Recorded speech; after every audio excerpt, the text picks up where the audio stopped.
በስመ አብ ወወልድ ወመንፈስ ቅዱስ አሐዱ አምላክ አሜን።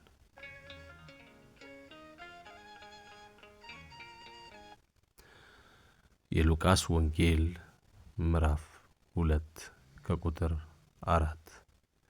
ዮሴፍም ደግሞ ከዳዊት ቤትና ወገን ስለነበረ ከገሊላ ከናዝሬት ከተማ ተነስቶ ቤተልሔም ወደምትባል ወደ ዳዊት ከተማ ወደ ይሁዳ ጸንሳ ከነበረች ከእጮኛው ከማርያም ጋር ይጻፍ ዘንድ ወጣ።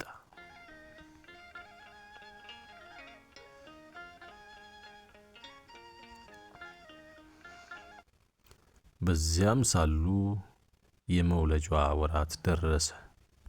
የበኩር ልጇንም ወለደች፣ በመጠቅለያም ጠቀለለችው።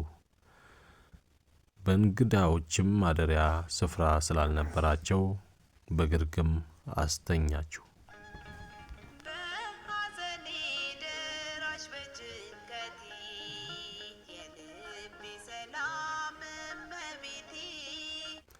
በዚያም ምድር መንጋቸውን በሌሊት ሲጠብቁ በሜዳ ያደሩ እረኞች ነበሩ። እነሆም የጌታ መልአክ ወደ እነርሱ ቀረበ፣ የጌታ ክብርም በዙሪያቸው አበራ፣ ታላቅ ፍርሃትም ፈሩ።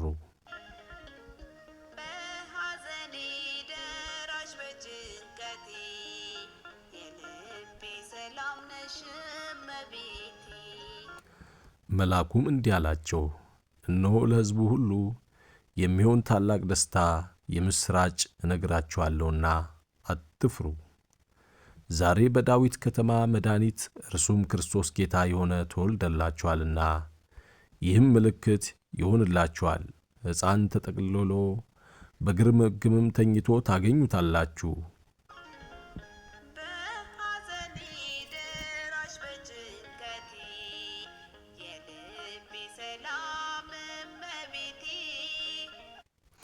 ድንገትም ብዙ የሰማይ ሰራዊት ከመልአኩ ጋር ነበሩ፣ እግዚአብሔርም እያመሰገኑ ክብር ለእግዚአብሔር በአርያም ይሁን፣ ሰላምም በምድር ለሰውም በጎ ፍቃድ አሉ።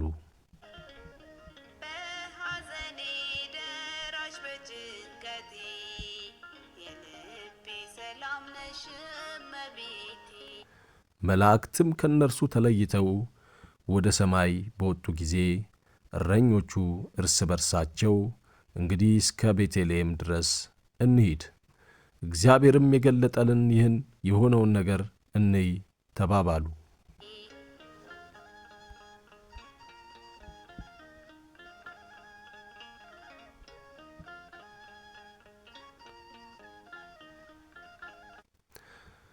ፈጥነውም መጡ፣ ማርያምንና ዮሴፍንም ሕፃኑንም በግርግም ተኝቶ አገኙት። አይተውም ስለዚህ ሕፃን የተነገረላቸውን ነገር ገለጡ። የሰሙትንም ሁሉ እረኞቹ በነገራቸው ነገር አደነቁ።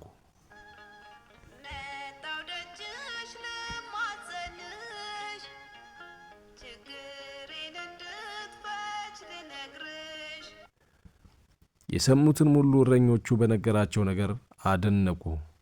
ማርያም ግን ይህን ነገር ሁሉ በልቧ እያሰበች ትጠብቀው ነበር።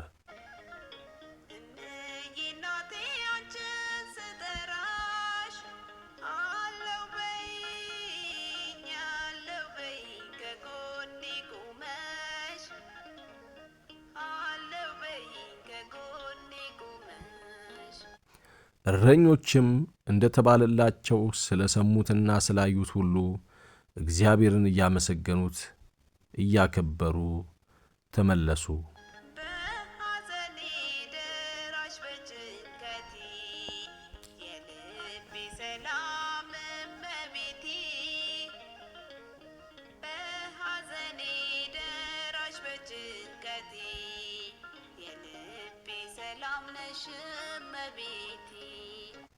ወስብሐት ለእግዚአብሔር።